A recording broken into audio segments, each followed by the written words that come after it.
Welcome to Created Healthy. I'm Dawn Combs. It's a common idea that God gave us everything we need in nature, but do we believe it enough to walk that out in truth?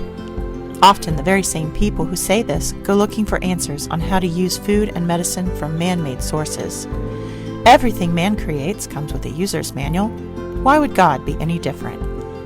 I challenge you to join me in seeking revelation about our body, mind, soul, and spirit health by digging into His written word and in practicing pure science in the visible world of His creation. God is about order and balance. Today I am in Numbers 1 through 4, and it is, at first glance, kind of a boring section. This is just like it says, it's about numbers, and I am not a numbers person. I never liked math. I liked science, but there is math in nature, and there is order in nature. So let's talk about what we've got here. Starts out with God telling Moses to take a census. He has done this, I believe, 2 times before, where Moses is directed to count all of the fighting men. So everybody that is old enough to be able to fight for Israel is counted in this census, and they come up with 603,550 out of everybody but the Levites. And this is purposeful. The Levites aren't counted because they are not fighting men. Nobody from the Levites, they're not going to hold property. They are not farmers, and they're not fighters. They are working for God. Then there is a whole section on how God is very specific about how the camp should be set up around the tabernacle. And so he specifies that the Levites are all the way around the tent. They are the buffer from God and His very orderly tabernacle. Because again, go back to how very specifically everything is ordered inside that tent of meeting, and where the veil is, and where the altar is, and the ark, and where God will meet people, and how He will meet people. It is all very, very orderly. And so now we have this ordering of how the tribes of Israel will camp. And then it also informs how they get on the move. So Judah, the tribe of Judah, is toward the sunrise. It says they are to set out first anytime that the whole of the nation is going. There are estimates that this is in excess of 1 million people, because the 600,000 or so people that are counted in the census are just the men. So it doesn't include children and women. So it's an immense amount of people that are trying to get organized. We once did a houseboat with a family, just my aunt and her family and us and my grandparents, and it was just those 3 families. It was like herding cats trying to get anywhere. So if you think about trying to move in excess of 1 million people with their animals, and also a sacred space that must be handled in a very specific way or people die, it's a pretty big, massive job of coordination. But it's very specific how each of the tribes are laid out. Judah is the biggest tribe, and so what winds up happening is the 2 that would be out in front of somebody coming towards them from a military standpoint would be met with the largest tribes, and then you have the smaller sizes on the rear. Or actually, that's not true. The second largest size of the tribes were in the rear, so guarding the rear van of this movement.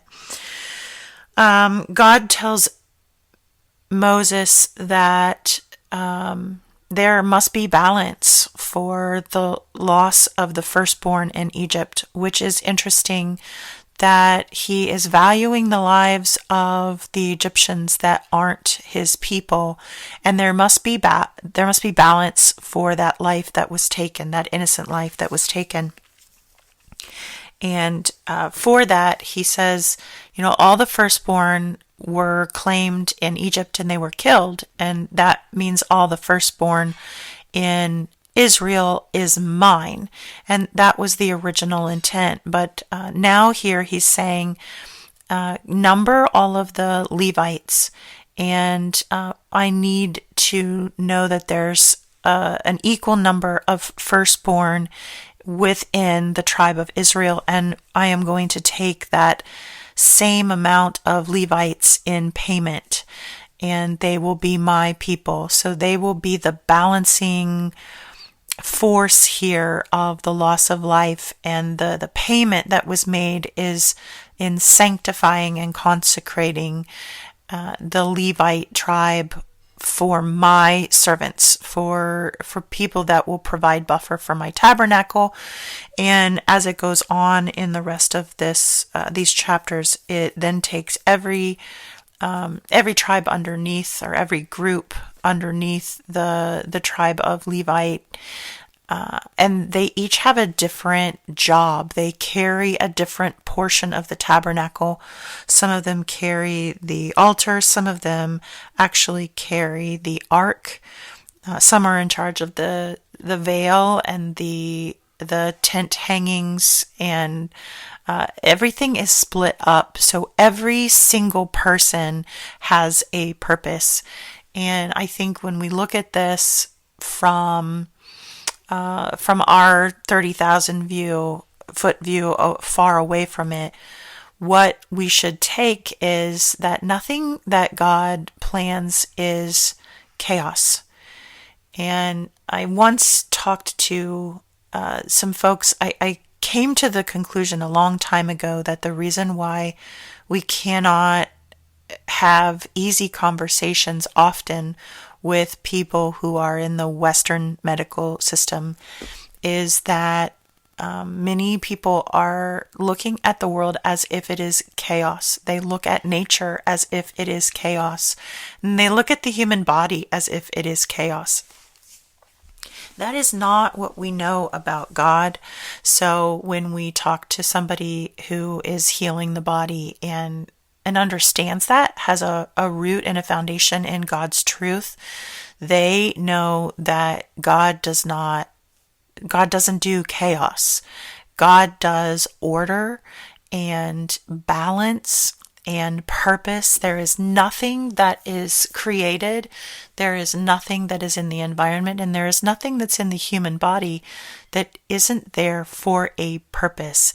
Part of the design, part of the orderly functioning rather than chaos. When you have a worldview that doesn't anchor in God, that doesn't see this across everything that is written, everything that he is directing his people toward, you assume that everything is chaos to be managed by a human intellect, somehow to be tamed, or that there is forever a war and an us and them, a dangerous nature that's out of control, and us trying to tame it.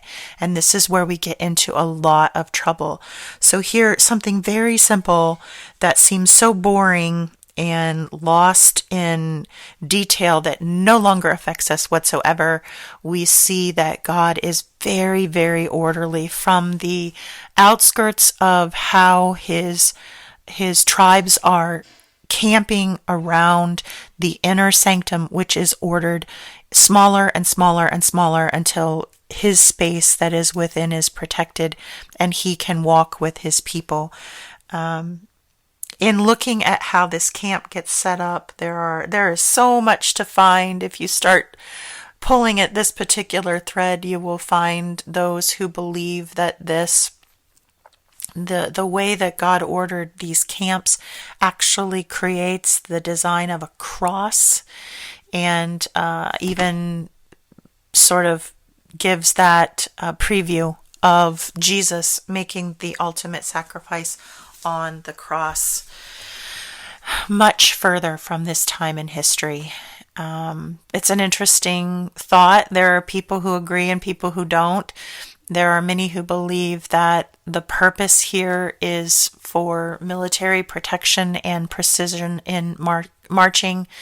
I think that there is much to be found the more we dig at it. If it is in maybe city planning, there's something there. If it is in your background to continue to pick at it, there might be more purpose and design that you could find in this than I could. But there is always a purpose. There is nothing that is written in the Bible that seems just like boring detail. There is always a reason. God is a God of order and design, and it is all around us, and it is throughout the Bible. I hope and pray that God is blessing you today and showing you that order and that predictability in His promises and in His statutes and His commandments. And I pray that He brings you back to study with me again tomorrow. Thanks for listening. If you enjoyed this episode, please subscribe and share with a friend. And I'm always interested in hearing what God is laying on your heart. So drop me a rating or review, or join the conversation on Facebook, Instagram, or YouTube at Dawn Combs Really.